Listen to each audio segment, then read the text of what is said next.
হাদিসের মধ্যে আসছে যে নারী ভুরু ফ্লাক করে, ভুরু উঠায়, পার্লার নামে একটা জগৎ আছে, সেখানে যাওয়ার পরে এরকম ভুরুগুলা উঠায়, এটাকে বলা হয় ভুরু ফ্লাক। এই নারীর উপর আল্লাহ রসুলের অভিশাপ চলে।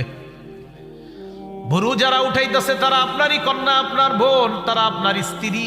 এই যে তারা এই কাজটা করতেছে অভিশপ্ত কাজ, তাদেরকে বুঝান তুমি যেই কাজ করতেছো এটা আল্লাহর অভিশাপ, এটা নবীজির অভিশাপ আছে, এই অভিশপ্ত কাজ তুমি করবা না।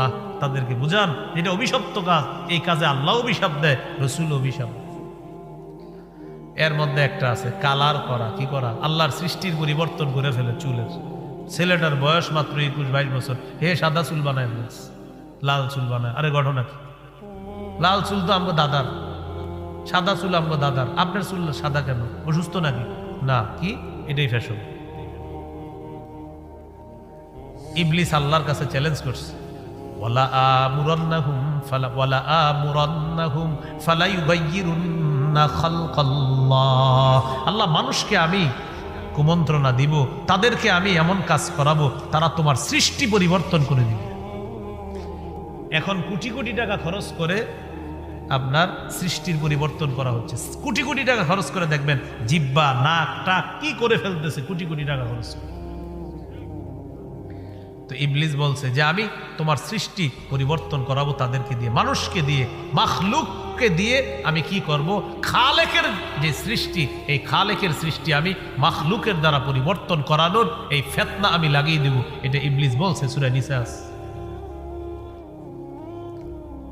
তো চুলগুলা পরিবর্তন করে ফেলে।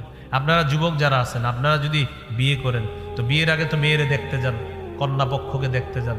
তো দেখতে যাওয়ার পর যখন কন্যা আপনার সামনে আনবে, আনার পর যদি দেখেন খালি চুল লাল বা সাদা, বলবেন কি দাদি আপনার নাতনি কোথায়? তো পাশ থেকে আপনাকে কানে একজন বলবে এটাই পাত্রী। আপনি বলুন ও আচ্ছা, আসলে আমার দাদির চুল লাল তো এই জন্য ভেবেছি এটা কি দাদি কিনা বা কেউ। শরম লজ্জা থাকলে জীবনে আর চুল কালার করবে না।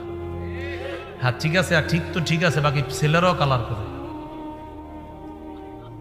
কোনো মেয়ের সামনে যদি এরকম ছেলে পরে, মা বোনরা আমার বয়ান যারা শুনতেছেন মাইকে শুনেন, আপনার বিয়ে করার জন্য কোনো ছেলে আসছে, আর যদি দেখেন খালি চুল সাদা লাল, বয়স মাত্র তার 22-23, একটা অসুস্থতা, এটা ভিন্ন বিষয়। কিন্তু 25-26 বছরে বুঝাই যাচ্ছে যে সে চুল কালার করছে। আপনিও বলবেন দাদা আপনার নাতি কোথায়? সরাসরি কেন? পাশ থেকে কেউ বলবে এটাই পাত্র, তখন আপনি বলবেন আমার দাদার চুল সাদা, এই জন্য আমি ভাবলাম সাদা কিনা। এই যারা বেশিরভাগ টিকটক ইত্যাদি করে, বেশিরভাগ দেখবেন চুল সাদা করবে, আর এটা যুব সমাজের মধ্যে আপনার পুরা ভাইরাসের মতো ছড়ায় দিচ্ছে।